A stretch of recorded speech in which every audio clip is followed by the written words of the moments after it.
কি গো, কি হয়েছে বলে ফেলো। কি ঠাকুর দেওয়া হয়ে গেল নাকি? না না, এই তো না, চান করে উঠলাম, সব আচার করলাম না, ও, দেরি হয়ে গেল। ওই যে মশলাগুলো যে ভাগে ভাগে দিলাম, হ্যাঁ এই দেখো, আচার করেছো? একটা কাচের বোল নিয়ে এসো না গো। হ্যাঁ, নিয়ে দেখো। আসবো নিয়ে আসবো নিয়ে আসবো। টক ঝাল মিষ্টি করেছি। বাবা, টক ঝাল মিষ্টি। দুটো আমে দেখো অনেকটাই হয়েছে, আর একটু কাচের বয়মে দিয়ে দিলে ভালো হতো, কিন্তু একটা তো মিষ্টি আছে রেখে দিয়েছি না, টক ঝাল মিষ্টি মা খেতে ভালোবাসতো। তাই ঠিক আছে।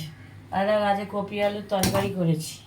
ফুলকপি, গরমে ফুলকপি। আরে কবে থেকে আনা ছিল গো, আর যে জল ভাত খাবো বলে ঠিক করেছি। হ্যাঁ, জল ভাত করে বড়া করে এই বললে।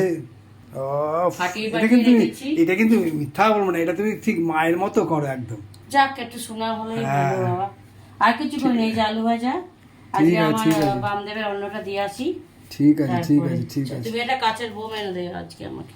ঠিক আছে। আলু ভাজাটাও ভালো হয়েছে, বড়া ভেজে দে। ঠিক আছে, বামদেবকে দাও, বামদেবকে দাও। বাবাকে দিয়ে আসি ঠিক এখন আছে, ঠিক দুটো। আছে, রাখছি হ্যাঁ, তাহলে। চলো। হ্যাঁ, হুম।